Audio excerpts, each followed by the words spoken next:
اعوذ باللہ من الشیطان الرجیم بسم اللہ الرحمن الرحیم۔ السلام علیکم۔ میں پی ڈاکٹر امتیاز حسین وڑائچ آپ کی خدمت میں حاضر ہوں۔ کیا پاکستان میں بھی زلزلہ آنے والا ہے؟ ایسی بہت ساری باتیں کی جا رہی ہیں کہ جس طرح ترکی کے اندر، یا جس کو ترکیہ کہتے ہیں آج کل، وہاں پہ شدید زلزلہ آیا ہے، اور اسی طرح کا جو زلزلہ ہے وہ پاکستان میں بھی اگلے چند دن میں آنے والا ہے۔ یہ اس طرح کی باتیں جو ہیں، اس طرح کی فورکاسٹ جو ہیں وہ کی جا رہی ہیں۔ یہ بھی دعوے کیے جا رہے ہیں کہ جس نے پہلے یہ کلیم کیا تھا اور بتایا تھا کہ ترکیہ کے اندر زلزلہ آنے سے 2-3 دن پہلے اس نے بتا دیا تھا کہ وہاں پہ زلزلہ آئے گا، اسی طرح کے لوگوں نے پاکستان کے بارے میں بھی یہ فورکاسٹ کیا کہ یہاں بھی زلزلہ آنے والا ہے اگلے چند دن کے اندر۔ اب سائنٹیفکلی اگر دیکھا جائے تو کسی زلزلے کا پہلے سے پتہ لگانا یہ ممکن نہیں ہے۔ ابھی تک کوئی ایسی ایجاد نہیں کی گئی کہ جس کے ذریعے سے یہ ایگزیکٹ اندازہ لگایا جا سکے کہ کس علاقے میں کب زلزلہ آنے والا ہے۔ تو ایسی کوئی ابھی تک وہ سائنٹیفکلی کوئی چیز پروون جو ہے وہ نہیں ہے۔ اور آپ کو یاد ہوگا جب پاکستان میں 2005 کے اندر ایک شدید زلزلہ آیا تھا اکتوبر کے اندر غالباً، تو اس وقت بھی پھر بعد میں آفٹر شاکس تو آتے ہیں۔ آپ کو پتہ ہے جب بھی بڑا زلزلہ آتا ہے، جیسے ترکیہ میں ہو رہا ہے کہ آفٹر شاکس بعد میں کافی آ چکے ہیں ابھی تک، کیونکہ ظاہر بات ہے وہ جو اندر جو چٹانیں ہیں، جو پہاڑ ہیں، اس کے اندر کا جو حصہ ہے وہ پھر چونکہ ڈسٹرب ہو جاتا ہے زلزلے سے، تو اس نے پھر پلیسمنٹ کرنی ہوتی ہے، پھر اسے ہلکے پھلکے آفٹر شاکس آتے ہیں۔ تو یہ پاکستان میں بھی آئے تھے جب پاکستان میں 2005 میں بڑا شدید زلزلہ آیا تھا جس میں کافی تباہی ہوئی تھی، جانی نقصان بھی ہوا تھا، اور اس طریقے سے یہ آفٹر شاکس ہوتے ہیں۔ اب رہا سوال کہ پاکستان میں واقعی آئے گا۔ اچھا، اس وقت بھی مجھے اچھی طرح یاد ہے کہ میں چونکہ اسلام آباد میں ہی تھا تو لوگ کہتے ہیں کل 12 بجے زلزلہ آنا ہے اور مجھے اچھی طرح یاد ہے ایک دن لوگ سارے دفاتر سے نکل کے باہر کھڑے ہو گیا اور جناب ان کا آج 12 بجے زلزلہ آنا ہے۔ تو وہ باہر ساری ایسی ریومرز ہوتی ہیں۔ اب یہ جو بات کہی جا رہی ہے اس کی بھی کوئی سائنٹیفک توجیہ نہیں ہے، سائنٹیفکلی یہ پروون نہیں ہے کہ پاکستان میں زلزلہ آئے گا اگلے چند دن میں، لیکن زلزلہ ایک حقیقت ہے، اس میں کوئی شک نہیں ہے کہ دنیا کے اندر مختلف ممالک میں بڑے بڑے زلزلے آئے ہیں، جس میں نے ذکر کر دیا پاکستان کا بھی کہ کافی بڑا زلزلہ تھا وہ 2005 والا۔ اس سے علاوہ پاکستان کے علاقے کوئٹہ، بلوچستان کے اندر کافی زلزلے ماضی میں بھی آتے رہے ہیں۔ تو زلزلہ جو ہے یہ آ تو سکتا ہے، اس میں کوئی شک نہیں ہے، اور یہ اللہ کی طرف سے ہے۔ تو میں یہ سمجھتا ہوں کہ اس کے اندر مختلف اسکول آف تھاٹس ہیں۔ سائنس جو ہے اس کو ذرا انداز سے لیتی ہے، ٹھیک ہے نا، وہ کہتے ہیں فالٹ لائن ہے اور نیچے جو اس کی زمین کی پلیٹس ہیں نیچے، وہ جب ایڈجسٹ ہوتی ہیں یا یہ ہوتا ہے تو اس سے پھر زلزلہ آتا ہے۔ تو ہمارا دینی اعتبار سے یہ ہے کہ یہ اللہ کی طرف سے ظاہر بات ہے کہ کوئی بھی چیز، ایک پتہ بھی نہیں ہل سکتا جب تک اللہ کا حکم نہ ہو۔ تو کچھ لوگ اس کو عذاب سے بھی، بلکہ علماء کرام کافی حد تک اس پہ متفق ہے، اور یہ حقیقت بھی ہے کہ عذاب بھی ہے اس پہ۔ ماضی میں بھی آپ دیکھیں کہ مختلف تہذیبیں آپ کو نظر آتی ہیں۔ پاکستان کے اندر موہنجو داڑو ہے، ہڑپا ہے، علاقے میں 7 شریف میں بھی کچھ کھنڈرات ہیں۔ تو یہ کھنڈرات جو ہیں، اس کے علاوہ چھوٹے چھوٹے کھنڈرات کئی جگہوں پہ، تو یہ انڈیکیٹ کرتے ہیں کہ یہ پہلے لوگ تھے، تہذیبیں تھیں، اور کچھ نہ کچھ ہوا کہ وہ پوری آبادی جو ہے اس کے اندر زمین کے نیچے آ گئی، دفن ہو گئی، اور لوگ بھی اندر ہی ختم ہو گئے۔ اور اس کے بعد آثار جو ہے ابھی ہمارے یہاں ٹیکسلا میں بھی یہاں نظر آتا ہے کہ وہاں پہ کھدائی کی گئی اور وہاں سے پرانی بلڈنگز اور اس کے جو آثار ہیں وہ نظر آتے ہیں، برتن ملے ہیں، بلکہ ہڈیوں کے نشانات بھی ملے ہیں، ڈھانچے بھی ملے ہیں انسانی۔ تو یہ تو ایک ہے، اور اس میں کافی حد تک میں کہوں گا، کیونکہ میں ایک دینی تعلق بھی میرا ہے، کہوں گا کہ یہ اللہ کا عذاب تو ہوتا ہی ہے کہ جب کردار جو ہے ہمارے ختم ہو جائیں۔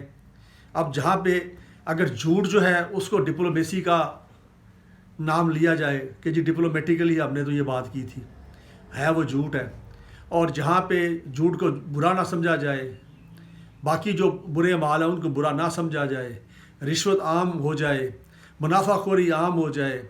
آپ دیکھیں کہ ایک چیز جو ہے 1 روپے کی ہے، اس کو اب اس کی ہورڈنگ کر کے اس کو 3 روپے میں 4 روپے میں بیچا جاتا ہے. تو اس کو بالکل وہ آپ کہہ لیں کہ ہماری ایتھیکلی جو اگر دیکھیں تو ہماری کافی گراوٹ آ چکی ہے. اگرچہ ہمارے ہاں ہر سال اراؤنڈ 2 لاکھ کے قریب لوگ جو حج کر کے آتے ہیں اور سارا سال ہی عمرہ کرتے رہتے ہیں، لیکن وہ ایز عبادت ہی ہم کرتے ہیں، اس کے اثرات ہمارے کردار کے اوپر نہیں ہوتے، اور ہمارا جو عمل ہے اس میں وہی چل رہا ہوتا ہے. اگر میں پراپرٹی ڈیلر ہوں تو میں وہی کام کر رہا ہوں، اگر میں وکیل ہوں تو میں بھی اسی طرح کام کر رہا ہوں. میں نے بہت کم دیکھا کہ کوئی شخص جو ہے عمرہ کر کے آیا ہے یا حج کر کے آیا ہے تو اس کے اندر بعد میں بڑی کوئی ڈراسٹیکلی تبدیلی آئی ہو. چند ایک میں ہوتی ہے، چند ایک دیکھنے میں آئے ہیں، لیکن میجورٹی ایسا نہیں ہوتا. میجورٹی میں آ کے وہ اسی طرح لگ جاتے ہیں اپنے پرانے کاموں میں اور اسی طرح دنیا کے معاملات میں کھپ جاتے ہیں. تو یہ جو زلزلے آنے ہیں یا اس طرح کی چیزیں آتی ہیں یا سیلاب آتے ہیں، یہ قدرتی آفات ہیں، یہ انسان کے کنٹرول میں نہیں ہے. یہ تو آپ دیکھیں سپر پاورز کے اندر بھی آ جاتے ہیں. امریکہ کے اندر بڑے بڑے طوفان آتے ہیں اور ٹورنیڈو وغیرہ آتے ہیں اور وہاں پہ پوری بستیاں کی بستیاں اڑ جاتی ہیں. تو یہ کسی کے اختیار میں نہیں، یہ اللہ کے اختیار میں ہے. اس کے اوپر کسی کا کچھ نہیں چلتا، کسی کا زور نہیں چلتا. یہ دنیا کچھ بھی کر لے، چاہے سپر پاور بن جائے، چاہے وہ جتنی مرضی ترقی یافتہ ہو جائے، وہ اس پہ قابو نہیں پا سکتی. چونکہ جب اللہ سبحانہ تعالیٰ کی طرف سے عذاب آتے ہیں تو ظاہر بات ہے کہ وہ اس کے راستے میں پھر کوئی نہیں آ سکتا. تو اس کے لیے میں اپنے سارے دوستوں کو، اپنے سارے سننے والوں کو جو مجھے سنتے ہیں اور میرے جو فالوورز ہیں اور میرے جو جہاں میرا یہ پیغام جا رہا ہے، بلکہ میں آپ سے التجا کروں گا کہ یہ میرا پیغام آپ آگے پھیلائیں کہ ایک تو یہ کہ ہم اپنے جو اعمال ہیں ان کا ریویو کریں، ان کا جائزہ لیں کہ ہم کس حد تک اللہ اور اللہ کے رسول کے بتائے ہوئے راستے پہ چل رہے ہیں، اور اس میں ہم کوشش کریں کہ میکسیمم ہم اس کے مطابق چلیں.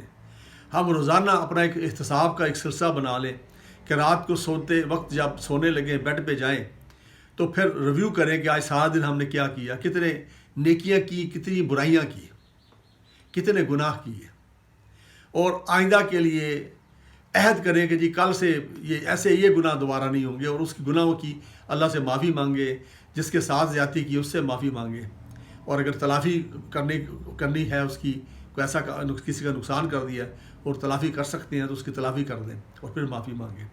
اس طریقے سے ہم جب سیلف اکاؤنٹیبلٹی میں آ جائیں گے، ہم سب کو برا کہتے ہیں. اب دیکھیں یہ سوشل میڈیا اٹھا کے دیکھ لیں، مختلف ویڈیوز ولاگز یہ چل رہے ہیں. کبھی کسی سیاستدان کے خلاف بات ہو رہی ہے، کبھی کسی اور طبقے کے لوگوں کے خلاف بات ہو رہی ہے، اور الزامات. اور جو فارورڈ کرنے والے ہیں، وہ جو ولاگز ہوتے ہیں جو بھی ہیں، وہ اپنا جائزہ نہیں لیتے کہ ہم کیا کر رہے ہیں. کیونکہ یہ جو فارورڈ کرنا یہ بھی گناہ ہی ہے، گناہ کی تشہیر کرنا بھی گناہ ہی ہے نا. آپ کو ایسی ویڈیو بھیجتے ہیں جس سے کہ انکریجمنٹ ملتی ہے کسی اور کی، یا کسی کی بدنامی ہوتی ہے. چلیں اگر ایک آدمی نے برا کام کیا تو اس کے اگر ولاگ آپ بنا کے اس کو فارورڈ کریں گے، آپ کو فالوورز تو مل جائیں گے، آپ کو سبسکرائبرز تو مل جائیں گے بہت سارے، میں بھی یوٹیوب کے اوپر آپ کو اس کے پیچھے ارننگ بھی ہو جائے. لیکن آپ گناہ کر رہے ہیں، آپ اس کو بدنام کر رہے ہیں. اگر کسی نے گناہ کیا تو اس کو چھپانا چاہیے، اس کی اصلاح کر سکتے تو کریں، اس کو آپ کونسلنگ کریں، اس کو آپ اللہ اور اللہ کے رسول کی جو تعلیمات ہے وہ بتائیں. تو ہمارا دین پریکٹیکل دین ہے. افسوس یہ ہے کہ ہم نے اپنے اس دین کو ہم نے عملی نہیں رکھا. ہم نے عبادات کی حد تک تو بڑا کیا ہے. عبادات بہت ہوتی ہیں، آپ دیکھیے میں نے جیسے پہلے ذکر کیا کہ حج بھی ہوتے ہیں، عمرے بھی ہوتے ہیں. اس کے علاوہ آپ مسجدیں بھری ہوتی ہیں، نمازیں بہت پڑھتے ہیں لوگ، روزے بھی رکھتے ہیں، خیرات بھی کرتے ہیں. مطلب سارے اچھے کام اس طرح ہو رہے ہیں. لیکن ہمارا جو کردار ہے، جس کے اوپر اس کا ریفلیکشن آنی چاہیے، وہ ہمیں نظر نہیں آتی. یہ افسوس کی بات ہے. حالانکہ ہمارے نبی پاک صلی اللہ علیہ وسلم جو ہمارے لیے ایک مثال ہیں، اور ہمارے آپ کہہ لیں کہ ہم نے انہی کو فالو کرنا ہے. انہوں نے آپ دیکھیں بڑے قلیل عرصے کے اندر ایک ٹیم تیار کر دی، ان کی کریکٹر بلڈنگ کر کے، جس کے اندر بڑے بڑے جید صحابہ، بہت بڑے بڑے صحابہ، حضرت علی کرم اللہ وجہ، حضرت عمر فاروق، حضرت عثمان غنی، حضرت ابو بکر صدیق، اور اس کے علاوہ اور کتنے نام میں لوں. میرا خیال وہ ایک ٹیم بنا لی انہوں نے، اور ٹیم کا ایسا کریکٹر بلڈنگ کی کہ وہ پھر ایک بڑے آپ کہہ لیں کہ مضبوط مسلمان بنے. اور بعد میں آپ دیکھیے انہوں نے فتوحات بھی کی، اسلامک ریاست کو پھیلایا بھی ہی، اور اسلامک نظام جو ہے وہاں پہ جو انتظامی معاملات ہیں اس کو بڑے اچھے طریقے سے انہوں نے چلایا، فتوحات بھی کی، ساتھ دین کی تبلیغ بھی کی، اور یہ سارے معاملات کیے. تو یہ ایک تھوڑے عرصے کے اندر آپ دیکھیں کہ اراؤنڈ 10-12 سال کا پیریڈ ہے وہ سارا. یعنی اگر مدینہ کی لائف دیکھیں آپ تو وہاں پہ نبی پاک نے کو 10 سال تقریباً گزارے اس دنیا کے اندر ظاہری طور پہ. تو ان 10 سالوں کے اندر تو چونکہ پریکٹیکل مدینہ ریاست بن گئی تھی تو پریکٹیکلی ایک جو مسلمان جو تھے ان کو معاملات ڈیل کرنے پڑتے تھے، اور حکومت جو تھی اسلامک اس کو ڈیل کرنے پڑتے تھے. اور اس سے پہلے جو مکہ کا پیریڈ ہے وہ 13 سال کا بنتا ہے نبوت کے بعد. تو وہاں پر بھی انہوں نے جو عبادات ہیں، جو فیتھ ہے، جو ایمان ہے ہمارا، جو ہمارے آپ کہہ لیں کہ ایمان کا ریلیونٹ جو ایریاز ہیں اس کے اوپر تعلیمات فرمائیں اور اپنی ایک مثال سامنے رکھی. تو ایک تھوڑے کلیئر سے کے اندر کریکٹر بلڈنگ ہو گئی. لیکن ہمیں افسوس یہ ہے کہ ہمارے پاس سارا کچھ موجود ہے. یعنی قرآن پاک بھی موجود ہے جو اللہ کا ڈائریکٹ کلام ہے، یعنی جو خالق کا ہمارے کا ڈائریکٹ کلام ہے وہ ہمارے سامنے موجود ہے. اس کو ہم پڑھتے ہیں لیکن پڑھتے ہیں بس اس کو سمجھتے نہیں ہیں، اس کا ترجمہ بھی نہیں پڑھتے، اور یہ بھی جاننے کی کوشش کرتے کہ اللہ سبحانہ وتعالیٰ نے کہا کیا ہے. پھر اس کے بعد ہمارے پاس عملی نمونہ موجود ہے نبی پاک کی زندگی، جو پوری زندگی ہے جس میں انہوں نے جو فرمایا، جس کو ہم احادیث کہتے ہیں، جو فرمایا وہ حدیث ہے، جو انہوں نے کیا وہ سننا ہے اور وہ قابل اطاعت ہے. وہ ہمارے پاس موجود ہے، ہم خوش قسمت ہیں. لیکن اس کو بھی ہم پڑھتے ہیں لیکن عمل نہیں کرتے. حالانکہ ان دونوں چیزوں کا پرپس جو تھا، یعنی سننا حدیث اور قرآن پاک کا، وہ تھا کریکٹر بلڈنگ. یعنی ہمارے جو شخصیت ہے، ہماری جو پرسنالٹی ہے، اس کے اوپر اس کا ریفلیکشن آنا چاہیے تھا. تو انفارچونیٹلی اتنا اس طرح سے نہیں آ رہا جتنا آنا چاہیے. اور یہ جو ہمارے برے اعمال ہیں اسی کی وجہ ہے کہ یہ جو زلزلے آتے ہیں یا طوفان آتے ہیں، اور اس سے اللہ تعالیٰ جب ناراض ہوتے ہیں تو پھر ظاہر بات ہے کہ وہ اللہ تعالیٰ معاف کرے ہمیں، اور ہمارے یہ سب تمام جو گناہ ہیں اس کو درگزر فرمائے اور ہمیں نیکی طرف سے چلنے کی توفیق عطا فرمائے. ادروائز جب اللہ تعالیٰ ناراض ہوتے ہیں تو پھر ظاہر بات ہے کہ پوری کی پوری قومیں جو ہیں وہ صفحہ ہستی سے مٹ جاتی ہیں. قوم لوط کو آپ کے سامنے دیکھے، قرآن پاک میں اس کا ذکر ملتا ہے. طوفان نوح جب آیا تھا تو وہ اس کا ذکر ملتا ہے. اس طرح کی بہت ساری مثالیں ہیں کہ جس کے اندر اللہ تعالیٰ جو ہیں جب وہ جلال میں آئے تو پھر انہوں نے پوری قوم کو صفحہ ہستی سے مٹا دیا. تو اس لیے ہر وقت ڈرنا چاہیے. اللہ تعالیٰ کی جو تعلیمات ہیں قرآن پاک کے اندر اور احادیث ہیں اور سننا ہے، اس کے اوپر عمل کرنا چاہیے، اور اس کو اپنے عملی طور پہ ہم اس کے اوپر عمل کریں تاکہ ہمارا جو کردار ہے، ہماری جو شخصیت ہے، اس کے اندر اس کی ریفلیکشن آئے، اور تاکہ اللہ راضی ہو جائیں. اور پھر ظاہر عبادات ہیں، فرض عبادات تو ہمیں ضرور پڑھنی چاہیے. آپ کے کتنے ہی لوگ ہیں جو کہ فرض نمازیں نہیں پڑھتے. اب بڑا افسوس ہوتا ہے اس کا کہ بہت مختصر سی فرض ہیں، کم از کم فرض نمازیں تو پڑھیں نا. اس کے بعد پھر مزید جو ہے باقی اللہ تعالیٰ خود ہی شوق پیدا کر دیتے ہیں، اور پھر انسان کے اندر جو ہے وہ عبادت کا اس کو مزہ آنے لگتا ہے. جب عبادت کا مزہ آنے لگے نا تو سمجھ لیں کہ بس اب اللہ آپ پہ راضی ہو گیا اور آپ اب مومن بن گئے ہیں. ٹھیک ہے. تو ایک تو یہ کیجئے کہ اللہ کی سے توبہ مانگنی چاہیے. کوئی پتہ نہیں قسمت کی کچھ بھی ہو سکتا ہوتا ہے، اس میں کوئی شک نہیں ہے. اگرچہ میں اس سے ایگری نہیں کرتا، جو فور کاسٹ ہے وہ چونکہ پروون نہیں ہے تو کہ سائنٹیفکلی، لیکن بہرحال اس کو رول آؤٹ بھی نہیں کر سکتے کہ جیسے ہمارے اعمال ہیں، ہمارے اعمال بھی کتنے اچھے تو نہیں ہیں نا. ہم نے دنیا سب کچھ سمجھ لی ہے. اور اس کے ساتھ ساتھ کثرت سے ہم استغفر اللہ کا ذکر کیا کریں، کثرت سے استغفر اللہ پڑھا کریں، کیونکہ اللہ کو یہ بہت پسند ہے. یہ بلائیں بھی ٹالتی ہے یہ استغفر اللہ پڑھنا. اس سے آپ کے جو مسئلے مسائل ہیں، ہر طرح کے مسئلے مسائل وہ حل ہو جاتے ہیں.